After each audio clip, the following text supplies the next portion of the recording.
어서 오세요. 펌 예약하신 분 맞으시죠? 바로 안내해 드릴게요. 그날은 여느 때와 다름없는 평범한 오후였어요. 제가 운영하는 미용실은 그날도 바쁘게 돌아가고 있었습니다.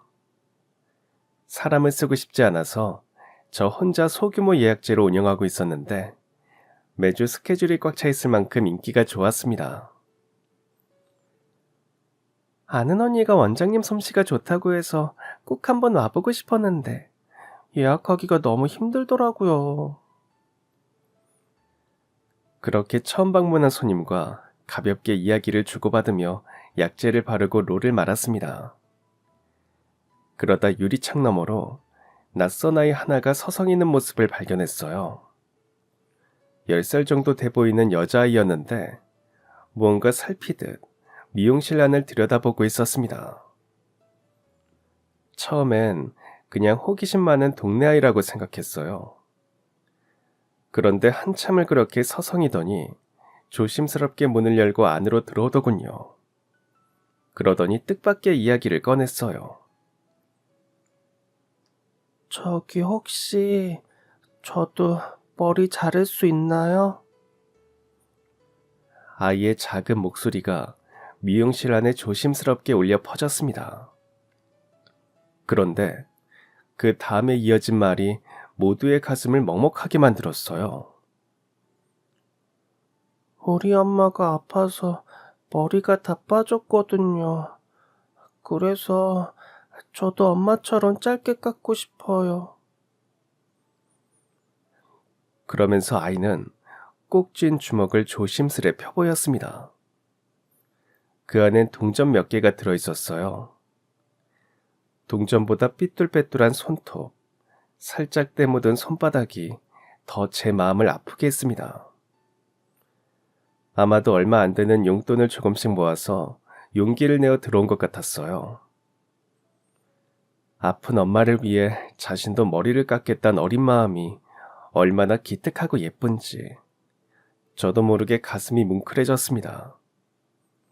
저는 고민하지 않고 아이에게 바로 빈자리를 권했어요. 아이를 의자에 앉히고 미용 가운을 둘러줬습니다. 아이는 설레고 긴장된 표정으로 거울 속 자신의 모습을 바라보고 있었어요. 아이의 머리카락은 제멋대로 삐뚤삐뚤 자라 있었습니다. 아마도 오랜 시간 미용을 하지 않은 듯 했어요. 저는 아이의 얼굴을 살피고 깔끔한 단발 스타일로 머리를 자르기 시작했어요. 그동안 아이는 얌전히 앉아 있었습니다. 가끔씩 거울을 통해 보이는 아이의 표정은 너무도 진지했어요. 마치 중요한 임무를 수행하고 있는 것처럼 말이죠. 고작 10살 남짓한 아이가 아픈 엄마를 생각해서 이렇게 머리 자를 생각을 하다니 기특하면서도 한편으론 안쓰러웠어요. 머리를 다 자르고 아이에게 어떠냐고 물었습니다. 그러자 아이가 고개를 갸우뚱했어요. 우리 엄만 이거보다 훨씬 짧은데 더 잘라주시면 안 돼요? 오늘은 이만큼만 자르고 엄마한테 먼저 보여드리렴. 분명 마음에 들어 하실 거야. 제 말에 아이는 고민하는 듯 하더니 이내 활짝 웃으며 고개를 끄덕였습니다. 저는 아이의 머리를 감기고 드라이까지 예쁘게 해줬어요. 아이는 들고 온 동전을 모두 저에게 건넸습니다. 저는 아이에게 동전을 돌려줬어요. 오늘은 첫 방문이니까 아줌마가 서비스로 해줄게. 다음에 또 머리 자르러 오렴. 아이는 환하게 웃으며 고개를 꼬박 숙이곤 미용실을 나갔어요. 미용실 안에 있던 손님들도 아이에 대해 저마다 한마디씩 했습니다. 아이 마음이 참 예쁘다. 사연이 딱하다. 아이 엄마가 얼른 나았으면 좋겠다. 그런 얘기들이었죠. 저 역시 아이와 아이 엄마 사정이 얼른 나아지기를 바라며 그날 하루를 마무리했습니다. 그런데 며칠 뒤 그 아이가 다시 미용실을 찾아왔어요. 이번엔 혼자가 아니었습니다. 모자를 푹 눌러 쓴 여자가 아이의 손을 잡고 함께 들어왔거든요. 엄마 여기야. 저분이 나 공짜로 머리 잘라주셨어. 아이의 말에 아이 엄마가 고개를 들어 저를 바라봤어요. 저 역시 아이 엄마를 바라봤죠. 서로 눈이 마주친 순간 저와 아이 엄마는 마치 감전된 듯 움찔거리며 그 자리에 멈춰서고 말았습니다. 40대 초반 정도 되어 보이는 아이 엄마는 많이 야윈 모습이었어요. 하지만 뚜렷한 이목구비와 고운 얼굴선에서 미인의 흔적을 찾을 수 있었죠. 세월이 많이 흘렀지만 여전히 익숙한 그 얼굴에 저는 한동안 말을 잇지 못했습니다. 아이 엄마는 바로 제 오랜 친구였어요. 한땐 세상에서 가장 가까운 사이였지만 15년 전 모종의 사건을 계기로 평생 얼굴을 보지 않겠다고 다짐한 절연한 친구였습니다. 그 친구도 저를 알아본 것 같았어요. 얼굴이 사색이 되더니 입술이 파르르 떨리더군요. 공기마저 얼어붙은 듯 저와 그 친구 사이에서 긴 침묵이 흘렀습니다. 아이만 사정을 모른 채 어리둥절한 얼굴로 우리를 번갈아 보고 있었죠. 그러고 있자니 15년 전 그날의 기억이 파노라마처럼 스쳐 지나갔어요. 가슴 깊이 묻어두었던 상처와 배신감, 그리고 트라우마가 한순간에 터져나올 것 같았습니다. 이런 식으로 이 친구를 다시 만나게 될 줄은 꿈에도 몰랐습니다. 그 친구와는 초중고 동창이었어요. 같은 동네에서 자라면서 얼굴은 익히 알고 있었지만 고등학교에 들어가기 전까지는 그냥 얼굴만 아는 사이였죠. 그러다가 고등학교에 올라가면서 급속도로 친해졌습니다. 계기는 단순했어요. 우연히 같은 반이 되었고 또 같은 동아리까지 들어가면서 하루의 대부분을 함께 보내게 되었거든요. 그 친구와 전 많은 게 달랐어요. 일단 성격이 극과 극이었습니다. 그 친구는 사교성이 뛰어나서 항상 주변에 친구들이 많았어요. 학급 임원이나 학교 행사 때도 항상 앞장서는 스타일이었죠. 반면 저는 완전히 정반대였습니다. 있는 듯 없는 듯 조용한 아이였죠. 발표 같은 건 정말 싫어했고 사람들 앞에 나서는 것보다 뒤에서 묵묵히 돕는 걸 좋아했어요. 그런데 신기하게도 이런 차이점이 서로를 더 가깝게 만들었어요. 친구는 얌전하고 차분한 저를 보면서 안정감을 느꼈다고 해요. 반면 저는 그 친구 덕분에 새로운 경험을 다양하게 해볼 수 있었죠. 학교 축제 때 연극 무대에 올라가 본 것도 모두 그 친구 덕분이었어요. 친구와 저는 방과 후에 늘 동네 분식집에 가서 수다를 떨었습니다. 작은 가게의 구석자리에 앉아서 떡볶이 한 그릇을 나눠 먹으며 온갖 이야기를 다 했죠. 학교에서 있었던 일, 드라마 이야기, 장래 희망까지 정말 끝도 없이 이야기를 나눴습니다. 그땐 둘 다 순수했어요. 함께라면 무엇이든 할 수 있을 것 같았거든요. 그리고 3년 내내 하던 이야기가 정말 현실이 되고 말았습니다. 고등학교를 졸업하고 정말로 같은 대학에 진학하게 됐거든요. 둘이 함께 산다니까 부모님도 안심하셨죠. 그래, 혼자 자취하는 것보다 수연이랑 같이 사는 게 훨씬 낫지.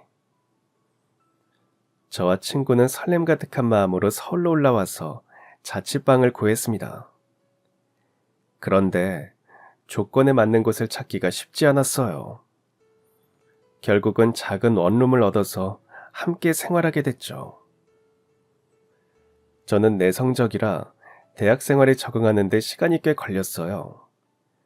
새로운 환경, 새로운 사람들과 어울리는 게 쉽지 않았거든요. 하지만 친구는 달랐습니다. 첫 학기부터 동아리에 들어가고 선배들 후배들과도 활발히 어울렸죠. 가끔은 친구의 그런 사교성이 부러웠어요. 반면 친구는 제 성실함과 꾸준함을 부러워했습니다. 친구와 저는 서로의 다른 점을 선망하며 지냈어요. 대학 생활은 전혀 달랐지만 집에 돌아오면 둘도 없는 단짝으로 돌아와서 하루 일과를 나누곤 했죠. 그렇게 이야기를 하다가 자정이 넘어서 잠드는 날도 많았습니다.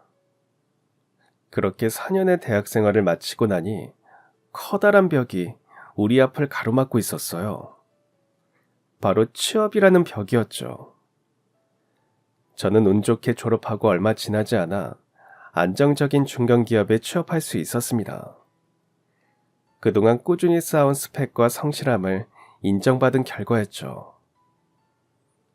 하지만 친구는 달랐습니다.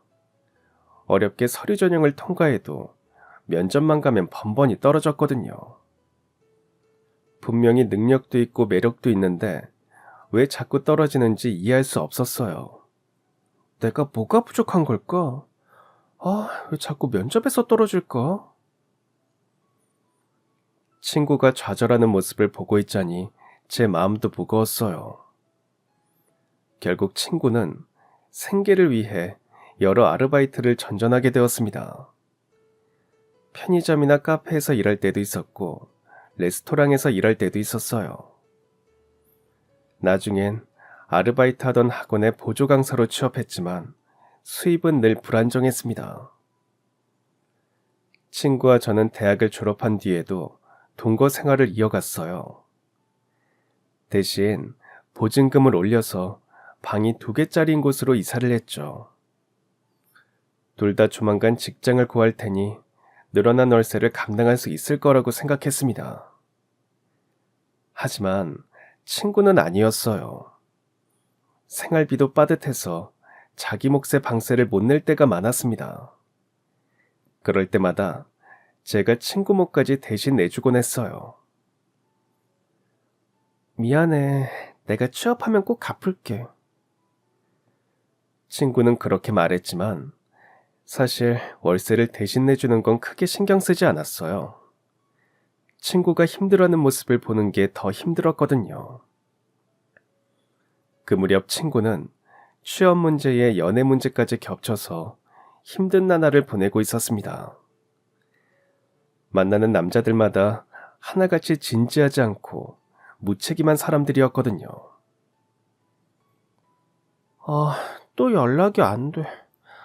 왜 나는 매번 이런 남자만 만나는지 모르겠다. 너한테 문제가 있는 게 아니라 걸핏하면 잠수 타는 그 사람이 문제인 거지. 괜찮아. 분명 좋은 사람 만날 거야. 지금 만나는 사람들은 네 진가를 알아보지 못하는 거야. 그땐 정말 그렇게 생각했어요. 친구가 좋은 사람을 만나서 행복해지기를 진심으로 바랐거든요. 그런 와중에 저에게도 소개팅 제안이 들어왔습니다. 주선자는 회사 선배였어요. 아무래도 주선자가 회사 선배다 보니 거절하기가 쉽지 않았어요. 그래서 일단 만나보겠다고 하고 약속 장소로 나갔습니다. 처음엔 별 기대를 하지 않았어요. 소개팅이라는 게 대부분 어색하고 부담스럽잖아요. 잘 될 확률도 그만큼 낮고요. 그런데 그 사람은 달랐어요. 뭔가 사람을 편안하게 하는 매력이 있었습니다. 무엇보다 차분하고 예의 바른 태도가 마음에 들었어요. 다행히 상대도 저를 마음에 들어해서 만남을 이어가게 됐습니다. 그렇게 꾸준히 만나면서 서로에 대한 신뢰를 차곡차곡 쌓아갔어요. 물론 사소한 다툼도 있었지만 그럴 때마다 서로를 이해하려고 노력했습니다. 그러다 보니 큰 싸움으로 번지진 않았어요. 1년 정도 지나니 자연스럽게 결혼 이야기가 오가게 됐습니다. 둘 다 안정된 직장을 갖고 있고 나이도 20대 후반에 접어들었으니 어찌 보면 자연스러운 흐름이었죠. 결혼을 하면 어디에 신혼집을 구할지, 식장은 어디로 잡을지, 아이는 언제쯤 가질지 그런 구체적인 이야기를 주고받자니 결혼이 점차 현실로 다가오는 기분이었습니다. 친구와는 여전히 같이 살고 있었기 때문에 남자친구와도 자주 만나게 되었어요. 셋이 같이 밥도 먹고 가끔은 술도 한 잔씩 하면서 친한 사이가 되었죠. 나중에 수현 씨 남자친구 생기면 더블 데이트해요. 완전 좋죠. 저 더블 데이트하는 거 로망이었거든요. 그러다 서로 결혼하면 같이 가족여행도 다니고 그러면 좋겠다. 그런 이야기를 서로 주고받곤 했습니다. 남자친구는 친구의 취업 문제도 함께 걱정해 주었고, 마침 남자친구가 회사의 인사팀에서 일하고 있어서 취업과 관련된 이런저런 팁을 줄 수 있었어요. 그럴 때마다 친구는 부러운 마음을 털어놓았습니다. 넌 정말 뭐라든 똑부러지는구나. 남자도 어쩜 저렇게 괜찮은 사람을 한 번에 물어왔니? 난 늘 허당인데. 그 뒤로 몇 번 남자친구의 주변 사람들을 친구에게 소개해줬지만 잘 되진 않았어요. 저는 언젠가 친구도 좋은 남자를 만나기를 진심으로 바랐습니다. 그 사이 저와 남자친구는 결혼 준비를 차곡차곡 진행했어요. 상견례를 앞두고 양가의 인사도 다녀왔습니다.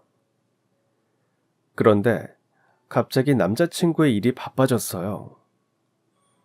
저녁에 퇴근하면 먼저 연락을 해왔는데 최근 들어 남자친구에게 전화 오는 일이 뜸해졌어요. 메시지를 보내도 한참 뒤에야 답장을 주고는 했습니다. 남자친구는 일이 갑자기 많아졌다면서 바뀐 상황을 설명해줬어요. 저는 이해했습니다. 하지만 남자친구의 회사 일은 좀처럼 줄어들 기미가 보이지 않았습니다. 나중엔 주말에 만나는 것조차 어려워졌어요. 미안, 이번 주에도 내내 회사에 나가야 할 것 같아. 이번 프로젝트만 마무리되면 괜찮아질 거야. 그러다 어렵게 시간을 맞춰서 데이트를 해도 뭔가 달랐습니다. 예전엔 제 이야기를 집중해서 들어주었는데 이젠 제 말은 듣는 둥 마는 둥 하면서 핸드폰을 들여다보기 바빴어요. 저기 내 말 듣고 있어?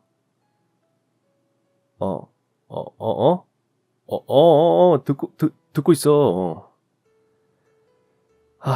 내가 방금 뭐라고 했는지 기억은 해? 상견례 날짜 얘기했잖아. 이런 대화가 반복되곤 했어요. 그러다 보니 불안감이 점점 커졌습니다.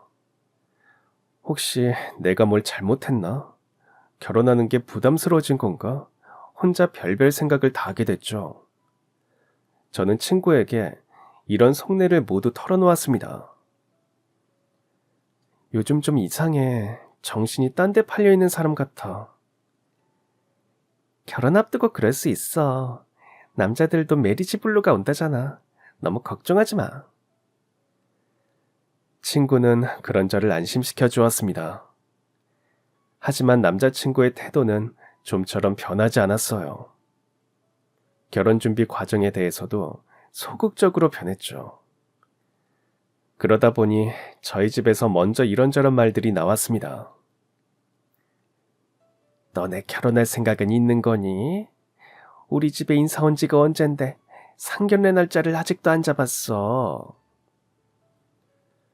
저 역시 더는 미룰 수 없다고 생각해서 남자친구에게 연락을 했습니다. 부모님이 상견례 일정을 모르시는데 오빠 쪽은 어때? 실은 요즘 어머니 몸이 좀 안 좋으셔. 조금만 기다려주면 안 될까? 그럼 예식장이라도 미리 잡아놓자. 인기 있는 곳은 1년 전부터 예약해야 한대. 이게 상견례도 안 했는데 어떻게 예식장을 잡아. 서두르지 말고 순서대로 하자. 그렇게 저와 남자친구의 결혼 준비 과정은 차일피일 미뤄지고 있었어요. 그러다 하루는 친구와 남자친구, 저, 이렇게 셋이 밖에서 저녁을 먹게 됐습니다. 자연스럽게 결혼 이야기가 나왔는데 남자친구가 화제를 다른 곳으로 돌렸어요. 그런 이야기를 뭐하러 해? 그건 나랑 둘이 있을 때. 왜? 우리 둘 사이에 이것보다 중요한 이야기가 어디 있다고. 그 사이 친구가 잠깐 편의점에 다녀온다며 자리에서 일어났어요. 남자친구는 부주의한 저를 나무랐습니다. 수현 씨 있는 데서 그런 이야기를 뭐하러 해? 수현 씨는 지금 남자친구도 없잖아. 결혼 이야기 관심도 없을 텐데 자기 요즘 그 얘기만 하잖아. 그 생각까진 못했네. 앞으로 조심할게. 그 뒤로는 친구 앞에서 되도록 결혼 이야기는 하지 않도록 주의했습니다. 친구는 괜찮다고 했지만 제가 괜히 신경 쓰였어요. 설마 둘이 제 뒤에서 그런 작당 모의를 하고 있을 줄은 꿈에도 모르고 말입니다. 알아차린 계기는 단순했어요. 어쩌면 우연의 일치로 그 모든 걸 알게 됐죠. 자기야, 저녁 약속 다음으로 미루면 안 될까? 내가 지금 몸이 좀 안 좋아서. 2주 만에 남자친구와 만날 약속을 잡았는데 남자친구는 몸이 안 좋다며 약속을 다른 날로 미루자고 했어요. 알겠다고 하고 전화를 끊었는데 착 가라앉은 목소리가 신경 쓰였습니다. 몸이 많이 안 좋은가 싶어서 퇴근길에 죽을 사들고 남자친구네 회사로 향했어요. 죽만 전달해주고 돌아올 생각이었죠.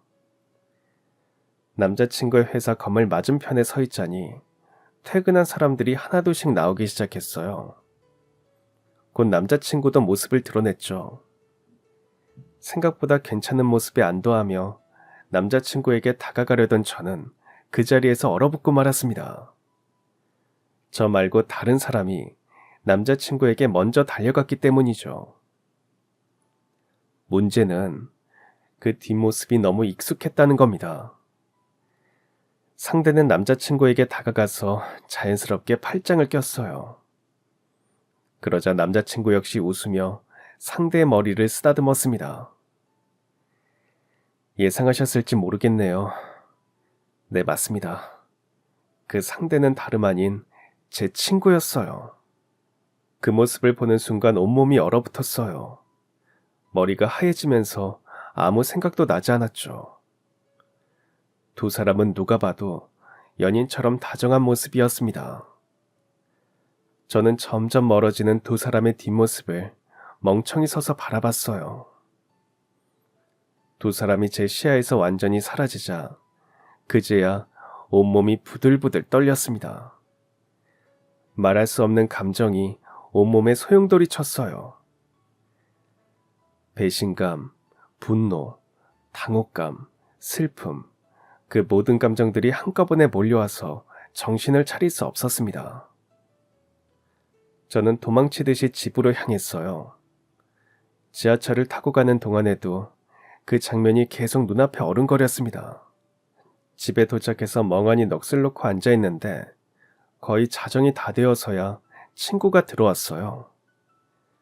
친구는 식탁 앞에 앉아있는 저를 보곤 흠칫 놀랐습니다. 친구의 놀라는 모습을 보니 배신감과 함께 화가 치밀어 올랐습니다. 저는 감정을 애써 억누르며 침착하게 물었어요. 왜 이렇게 늦게 들어왔어? 학원 일이 좀 많았어. 이것저것 하다 보니까 늦어졌네. 친구는 제 물음에 태연하게 거짓말을 늘어놨습니다. 저는 친구를 빤히 바라봤어요. 그러자 친구도 뭔가 이상하다는 걸 눈치챘는지 당황하며 이런저런 말을 늘어놨습니다. 야, 왜 그렇게 쳐다봐, 무섭게. 왜 그래, 무슨 일 있어? 남자친구랑 싸웠어? 어떻게 싸워? 같이 있지도 않았는데. 내 남자친구 오늘 너랑 같이 있었잖아. 변명을 생각하지 마. 내 두 눈으로 똑똑히 봤으니까. 제 말에 입술을 달싹이던 친구가 이내 입을 다물었습니다. 둘 사이에 한참 동안 침묵이 흘렀어요. 그러다 친구가 조심스레 입을 열었어요. 미안해. 나도 어쩔 수 없었어. 그 사람이 먼저 고백했어. 나도 처음엔 당연히 거절했지. 널 생각하면 어떻게 그럴 수 있겠니? 그런데 그 사람이 자꾸 다가오니까 더 이상 거절할 수가 없었어. 그게 지금 내 앞에서 할 소리니? 당장 나가. 지금 네 얼굴 보고 싶지 않으니까. 저는 친구에게 냉정하게 선언했어요. 친구는 머뭇거리더니 간단한 짐을 챙겨서 집을 나갔습니다. 그런데 어이없게도 몇 시간 후에 남자친구에게 전화가 걸려왔어요. 잔뜩 성인한 목소리로 말이죠. 야, 아무리 그래도 어떻게 수현 씨를 이 야밤에 쫓아낼 수 있어? 나한테 전화해서 그게 지금 할 소리야? 보증금도 내 돈이고 월세도 따박따박 내 돈으로 내고 있어. 그간 우정이란 이름으로 내가 얼마나 걔를 배려하며 살았는데 그걸 이딴 식으로 갚는 애한테 뭘 더 얼마나 베풀라는 거야? 그 말 그대로였습니다. 취업을 한 후 어느 순간부터 월세를 거의 다 제가 내고 있었어요. 생활비도 제가 더 많이 낼 때가 많았습니다. 하지만 크게 신경 쓰지 않았어요. 우린 친구였으니까요. 그런데 돌아온 대가가 겨우 이거라니 화가 나기보단 허탈했습니다. 더 기가 찬 건 남자친구의 태도였어요. 저한테 달려와서 무릎 꿇고 사과해도 모자랄 판에 야밤에 친구를 내쫓았다고 득달같이 전화해선 저를 비난하다니 어이가 없었습니다. 순서가 잘못됐지. 당신은 지금 나한테 화를 낼 게 아니라 무릎을 꿇고 사과를 해야 돼. 알아? 당신이나 수연이나 지금 나한테 무슨 짓을 했는지 알기나 해? 그래, 당신한텐 정말 미안해. 당신이랑 있으면 편하고 좋아서 결혼해도 괜찮을 거라고 생각했어. 근데 아니었어. 남자친구는 자신이 진짜 좋아하는 사람은 제 친구라고 말했습니다. 그러면서 저와의 결혼은 어려울 것 같다고 덧붙였어요. 나도 당신 같은 남자랑 결혼할 마음 없어. 이제라도 알아서 참 다행이다 싶네.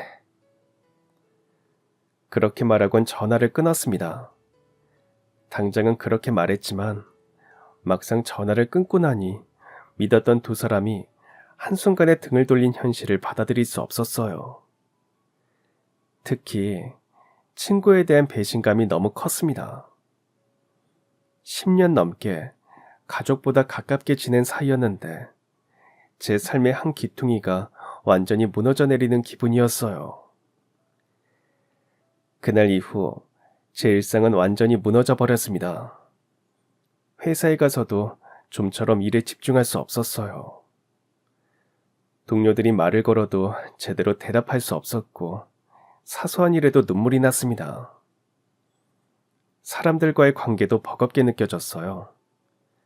그런 일을 겪고 나니 누구를 믿어야 할지 모르겠더라고요. 가장 믿었던 사람들에게 배신당한 충격이 너무 커서인지 다른 사람들도 언젠가 저를 배신할 것 같은 불안감에 시달렸어요. 친구는 그날 이후 짐을 챙겨서 집을 나갔습니다. 하지만 친구와 오랫동안 함께 지냈던 공간에 계속 머무는 것만으로도 괴로웠어요. 그러다 보니 자꾸 집 밖으로 나돌게 됐습니다. 카페에서 멍하니 있다가 폐점 시간이 되어서야 집으로 돌아오는 날이 반복됐죠. 시간이 지나도 상황은 나아지지 않았습니다.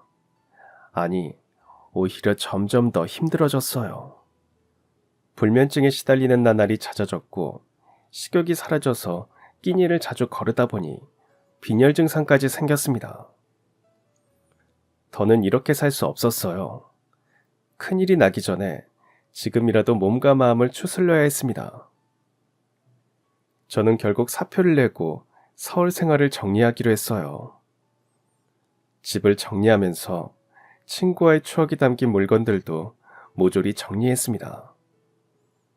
함께 찍은 사진들, 서로 주고받은 편지들, 함께 산 작은 소품들, 그 모든 게 이젠 아픈 기억일 뿐이었으니까요. 더불어 억울한 마음도 들었습니다. 잘못을 저지른 건 그 두 사람인데 왜 제가 이렇게 고통받아야 하는지 화도 났어요. 온갖 감정이 널뛰기를 하듯 제 안에서 요동쳤습니다. 고향으로 내려가는 기차를 타는데 몇 달 만에 친구에게 전화가 걸려왔습니다. 친구는 저에게 거듭 사과했어요. 미안해, 선아야. 나도 일이 이렇게 될 줄 몰랐어. 이제 우린 남이야. 아니, 남보다 못한 사이지. 그러니까 다신 연락하지 마. 그렇게 말하곤 전화를 끊었습니다. 10년 넘게 쌓은 우정이 하루아침에 무너지는 순간이었어요. 전화를 끊고 창밖으로 스쳐 지나가는 풍경을 보는데 무언가 제 인생의 한 단락이 끝났다는 느낌이 들었어요. 고향으로 내려온 후에도 한동안은 아무것도 할 수 없었습니다. 제 방에 틀어박혀서 하루 종일 멍하니 천장만 보고 있었어요. 부모님이 밥 먹으라고 불러도 입맛이 없어서 몇 숟가락 뜨다가 자리에서 일어나곤 했습니다. 도저히 다시 일어날 힘이 나지 않았어요. 엄마는 가끔 방에 들어와서 제 등을 토닥여 주셨어요. 시간이 지나면 나아질 테니 너무 무리하지 말란 말씀도 덧붙이셨죠. 아빠도 제가 스스로 회복할 때까지 묵묵히 기다려 주셨습니다. 그러던 어느 날 아침 일어나서 거울을 봤는데 제 모습이 너무 초라해 보이더라고요. 살은 빠져서 뼈만 앙상하고 눈은 퀭하니 들어가고 몰골이 말이 아니었습니다. 순간 이렇게 살 수 없다는 생각이 들었어요. 그날부터 하루에 30분씩 밖에 나가서 걷다가 들어왔습니다. 몸을 움직이고 바깥바람을 쐬니 입맛도 조금씩 돌아왔어요. 몸이 회복되니 마음도 점차 단단해졌습니다. 어느 정도 건강을 회복하니 그제야 현실적인 문제들이 눈에 들어오기 시작하더군요. 가장 큰 문제는 먹고 사는 일이었어요. 서울로 올라가서 경력을 살려 다시 취업하는 것도 생각해봤습니다. 하지만 고향으로 내려와서 지낸 공백 기간이 신경 쓰였어요. 그동안 뭘 했냐고 물으면 어떻게 답해야 할지 난감했습니다. 더불어 현실적인 문제도 발목을 잡았습니다. 나중에 결혼하고 아이를 낳으면 또다시 경력 공백 기간이 생기지 않을까 싶더라고요. 실제로 회사에서 일해보니 아이를 낳고 육아휴직을 썼다가 돌아오는 여직원이 많지 않았어요. 그런 문제로 고심하던 찰나에 뜻밖의 곳에서 해답을 얻었습니다. 근처에 사는 이모네 집에 놀러 갔다가 우연히 이모가 일하는 미용실에 가게 된 거죠. 이모는 오랫동안 미용 일을 해오셨는데 적지 않은 나이에도 여전히 작은 미용실을 운영하면서 생활비를 벌고 계셨어요. 이모, 미용사 일은 어때? 힘들지 않아? 힘들지. 그래도 기술이 있으니까 든든해. 어디서든 내 손으로 먹고 살 수 있잖아. 이모의 말을 듣는 순간 번개를 맞은 것 같았어요. 맞네. 기술이 있으면 결혼을 해도 나이가 들어도 어디서든 내 힘으로 먹고 살 수 있겠다. 저도 모르게 그런 말을 중얼거렸습니다. 그때부터 미용 기술을 배우고 싶다는 생각이 강해졌어요. 남에게 의존하지 않고 내 손으로 할 수 있는 그런 일을 해보고 싶었거든요. 고심하던 저는 미용 기술을 배우기 위해 다시 서울로 올라왔습니다. 모아둔 결혼 비용으로 새 집을 구하고 미용 학원에도 등록했죠. 학원 등록을 하고 나오는데 어찌나 떨리던지요. 새로운 시작이란 설렘도 있었지만 잘할 수 있을지 불안감도 컸습니다. 실제로 해보니 미용 공부는 생각보다 훨씬 힘들었어요. 나름 손재주가 있다고 생각했는데 빗 잡는 법부터 기본적인 가위질까지 어느 하나 쉬운 게 없었습니다. 매일 연습하다 보니 금방 손에 물집이 잡혔어요. 서 있는 시간이 길다 보니 다리도 뻐근하게 아팠습니다. 가끔은 포기하고 싶은 순간도 있었지만 이를 악물고 버텼어요. 손이 갈라지고 피가 나도 집에 와서 약을 바르고 반창고를 붙인 후 다음날 다시 학원에 나갔죠. 그렇게 달려드니 점차 기술이 늘기 시작했어요. 어설펐던 손놀림이 조금씩 자연스러워졌고 주변 사람들에게도 많이 늘었다는 칭찬을 받았죠. 바로 그 무렵 뜻밖의 소식을 들었습니다. 친구와 헤어진 남자친구가 결혼을 한다는 소식이었죠. 순간 가슴이 덜컥 내려앉았습니다. 머리론 예상하고 있었지만 막상 확실한 소식을 접하니 충격이 컸어요. 하지만 애써 마음을 다잡았습니다. 남의 눈에 피눈물 나게 한 사람들이 과연 잘 살 수 있을까? 그런 생각도 들었고요. 씁쓸한 마음이 들었지만 신경 쓰지 않으려 애썼습니다. 그 사람들 때문에 제 인생을 더 이상 망치고 싶지 않았거든요. 대신 미용 공부에 더 몰두했습니다. 아픈 기억을 잊기 위해서라도 뭔가에 집중해야 했어요. 돌아보니 그게 저에겐 치유의 과정이기도 했습니다. 미용 학원을 졸업한 후에는 여러 미용실에서 견습으로 일하며 경험을 쌓았습니다. 처음에는 바닥 청소, 수건 정리, 약품 정리 같은 일부터 시작했어요. 사소한 일이었지만 그조차 누구보다 성실히 하려고 노력했습니다. 저보다 한참 어린 상사에게 혼나는 일도 많았어요. 머리를 이상하게 잘랐다, 컬이 어설프다, 컴플레인을 거는 고객도 계셨죠. 그래도 꿋꿋하게 버텼습니다. 다 배우는 과정이라고 생각하며 스스로를 다독였죠. 그렇게 버티니 점차 단골 고객이 늘어났습니다. 어느 순간엔 한 달 스케줄이 꽉 차는 지경에 이르렀죠.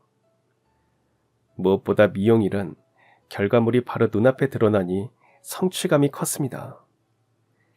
제가 해준 머리를 보고 만족해하는 분들을 볼 때마다 저 역시 절로 미소가 지어졌어요. 그렇게 치열하게 일한 끝에 30대 후반이 되었을 때 제 이름으로 된 미용실을 열 수 있었습니다.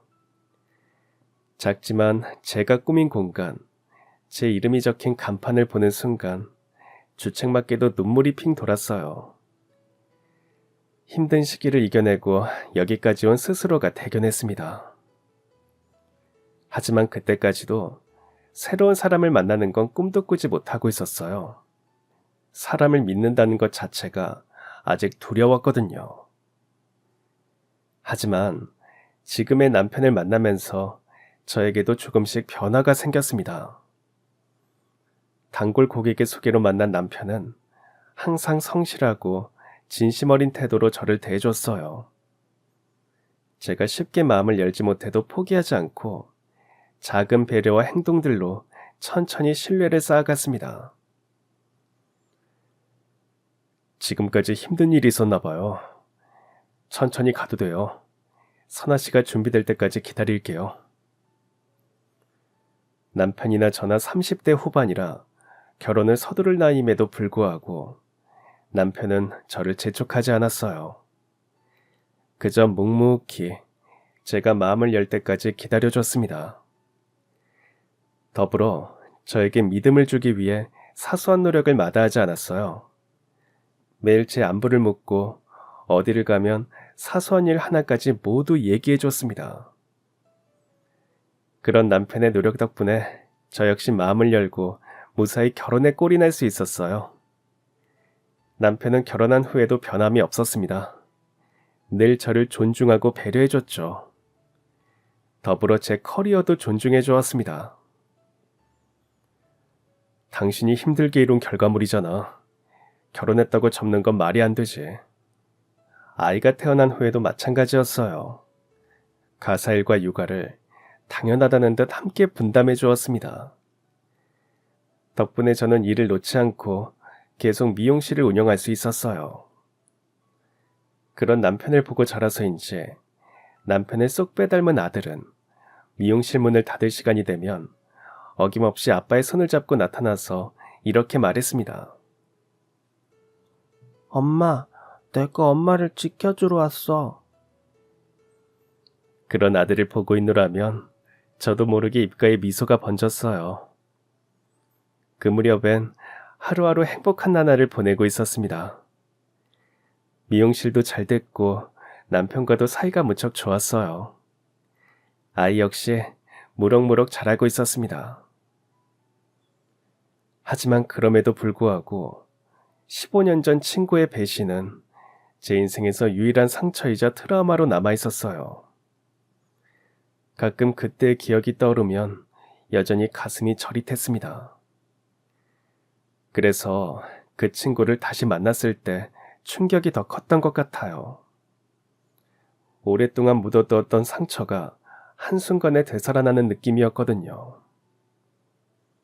친구는 한참 동안 말을 못하고 서 있더니 갑자기 눈물을 흘리기 시작했어요. 그러더니 제 앞에서 고개를 숙여 보였습니다. 선아야, 정말 미안해. 그때 내가 너무 큰 죄를 지었어. 그때 네 남자를 빼앗은 게 내 인생 최대의 실수였어. 결국 그 죄로 인해 내가 벌을 받고 있는 것 같아. 그 말을 듣는데 마음 한구석이 쓰라렸어요. 그제야 여전히 상처가 아물지 않았음을 깨달았습니다.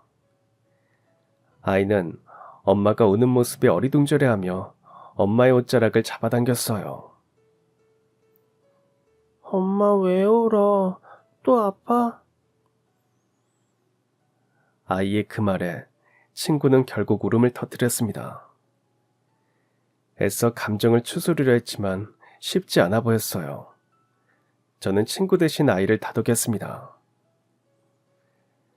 엄마가 지금 좀 아픈가 봐. 잠깐 여기 앉아서 엄마가 괜찮아질 때까지 기다려줄래?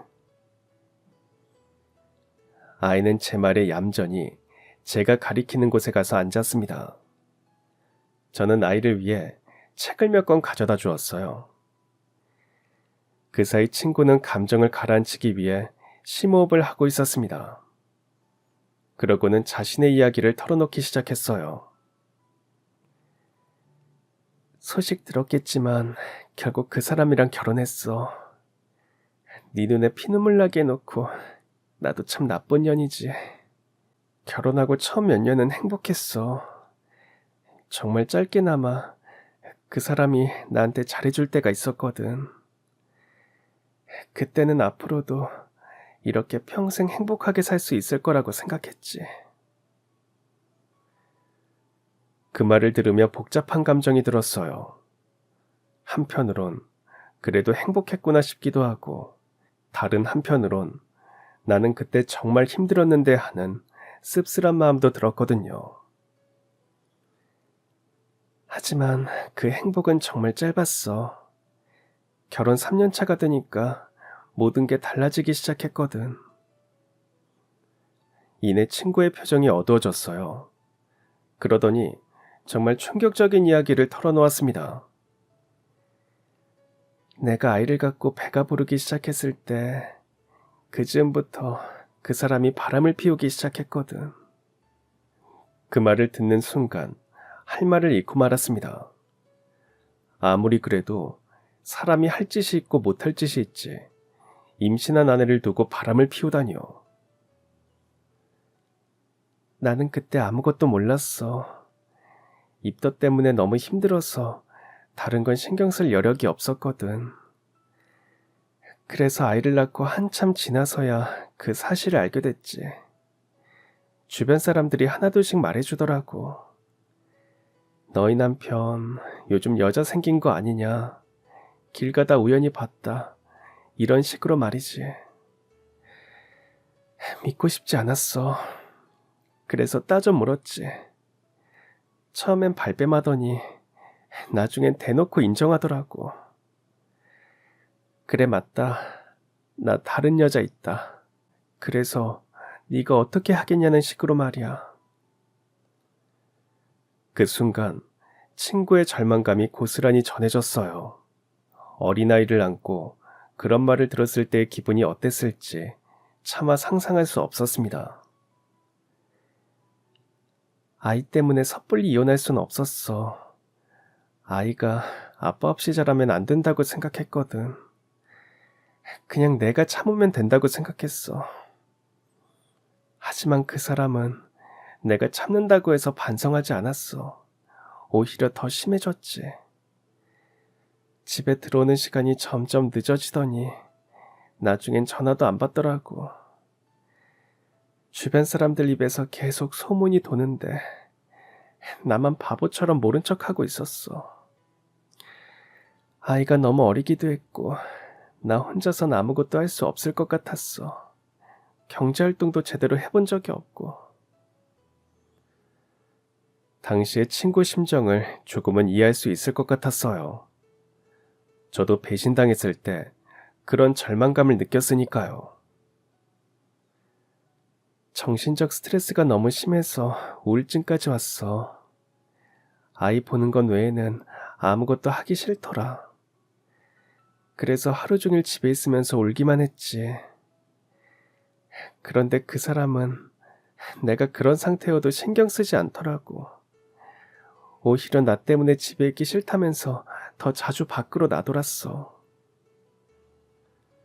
그러더니 결국은 그 나쁜 놈이 먼저 이혼을 제안했다고 합니다. 다른 여자랑 살고 싶으니 이제 그만 놔달라고 하더라고. 참 그다운 선택이다 싶었습니다. 친구는 처음엔 거절했다고 합니다. 아이 때문에라도 가정을 지키고 싶었다고 해요. 그러자 상대가 독하게 나왔다고 합니다. 매일 온갖 폭언을 퍼붓고 아이한테도 함부로 대했어. 그러니 도저히 버틸 수가 없더라고. 친구는 결국 합의이혼 서류에 서명했다고 합니다. 분명 양육비는 꼬박꼬박 챙겨주기로 했는데 처음 몇 달만 주고 그 후론 연락도 안 돼. 나중에 알아보니까 회사도 그만두고 아예 잠적해버렸더라고. 그 말을 하면서 친구는 의자에 앉아있는 딸을 바라봤어요. 아이는 엄마 이야기를 다 이해하진 못하지만 분위기가 무거운 걸 아는지 조용히 눈치만 보고 있었습니다. 그때부터 정말 힘들었어. 아이 키우면서 돈도 벌어야 하니까. 온갖 일을 다 했지.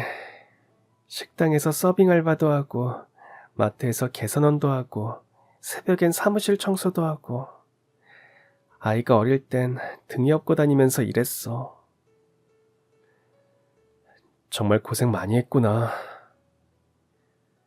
그 이야기를 듣자니 저도 모르게 그런 말이 나왔습니다.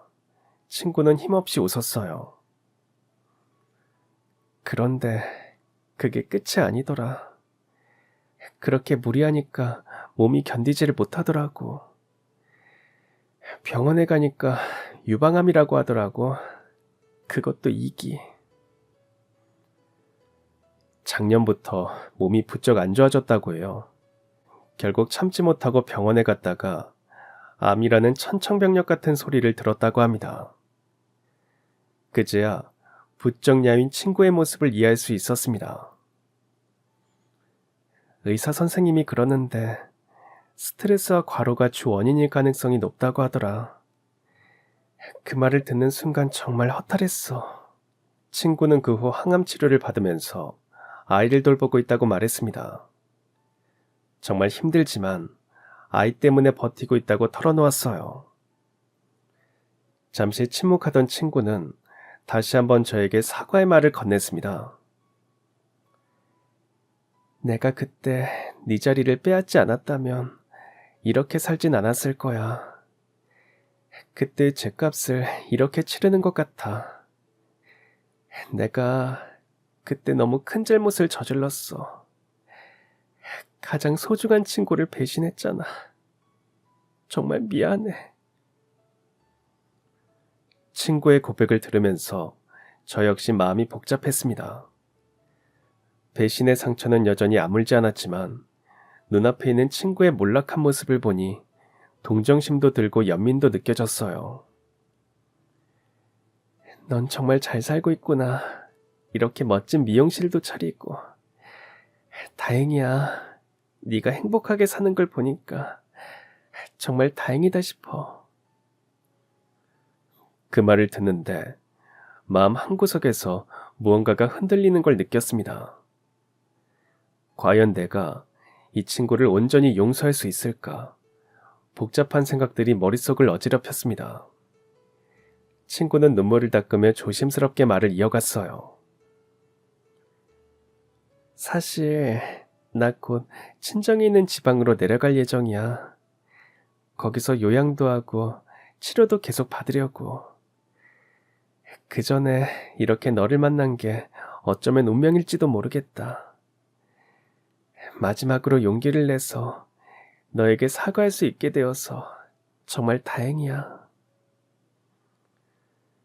그 순간만큼은 친구의 목소리에서 진심이 느껴졌습니다. 물론 그 순간에도 과거의 장면이 제 머릿속에 파노라마처럼 스쳐 지나갔어요. 회사 앞에서 두 사람이 팔짱을 끼고 걸어가던 모습, 친구의 변명, 예비 남편의 차가운 말들, 그 모든 것들이 말이죠. 하지만 친구의 야윈 얼굴, 항암 치료로 듬성듬성 빠진 머리카락, 어린 딸을 혼자 책임지려는 처절한 모습을 보니 분노보단 연민이 더 크게 다가왔습니다. 그때 갑자기 어떤 결심이 섰어요. 여기 앉아봐. 친정 내려가기 전에 머리 다시 다듬어 줄게. 친구는 놀란 눈으로 저를 바라봤지만 더는 묻지 않고 조용히 의자에 앉았어요. 막상 친구의 머리를 다듬으려니 가위를 든 제 손이 떨렸습니다. 하지만 점차 손이 차분해졌어요. 묘하게도 친구의 머리카락을 자를 때마다 과거의 원망과 분노도 함께 잘려나가는 것 같았습니다. 친구는 거울 속 자신의 모습을 보며 조용히 눈물을 흘렸어요. 고마움의 눈물인지 미안함의 눈물인지 알 순 없었지만 진심이 담긴 눈물이라는 건 확실했습니다. 미용을 마치고 아이에게 친구의 모습을 보여줬어요. 아이는 해맑게 웃으며 저에게 꾸벅 인사를 했습니다.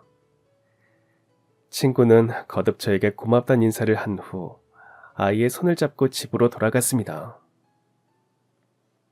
며칠 후 지방으로 내려가기 전에 친구가 딸과 함께 다시 미용실을 찾아왔어요. 저번보단 한결 얼굴이 편해 보였습니다. 친구는 눈물을 글썽이며 말했어요. 선아야, 고마워. 정말 고마워. 나를 용서해줘서. 괜찮아. 나도 이제야 마음이 가벼워졌어. 제가 담담하게 말하자 친구는 안도의 표정을 지었어요. 그렇게 둘 사이에 침묵이 흐르자 아이가 불쑥 끼어들었습니다. 미용사 이모, 우리 엄마 예뻐지게 해줘서 정말 고마워요. 그 말을 듣고 저도 친구도 웃음을 터뜨렸습니다. 그렇게 우리 두 사람은 아이 덕분에 웃으며 작별 인사를 할 수 있었습니다. 친구가 떠난 후 저는 의자에 앉아 긴 생각에 잠겼어요. 친구와의 과거는 제 인생에서 유일한 트라우마였지만 용서한 순간 그 고통이 거짓말처럼 사라졌어요. 그제야 깨달았습니다. 용서는 결국 상대가 아니라 자신을 자유롭게 하는 일이라는 걸요. 사람에게 배신당하는 일은 분명 뼈아픈 일입니다. 그만큼 커다란 상처를 남기기도 하죠. 하지만 상처가 나으면 더욱 단단하게 새살이 돋아나고는 합니다. 저 역시 과거에 그 사건이 없었다면 미용이란 길은 생각하지 못했을 거예요. 지금의 남편도 만나지 못했겠죠. 혹 저처럼 아픈 일을 겪은 분이 계시다면 곧 상처가 아물고 새살이 돋아날 거라고 말씀드리고 싶어요. 그렇게 돋아난 새살은 이전보다 나를 더욱 단단하게 만들어줄 겁니다. 제 사연은 이걸로 마치겠습니다. 들어주셔서 감사합니다. 그럼 지금까지 사연 들어주셔서 감사합니다. 사연이 재밌으셨다면 구독과 좋아요 부탁드려요. 감사합니다. 안녕히 계세요.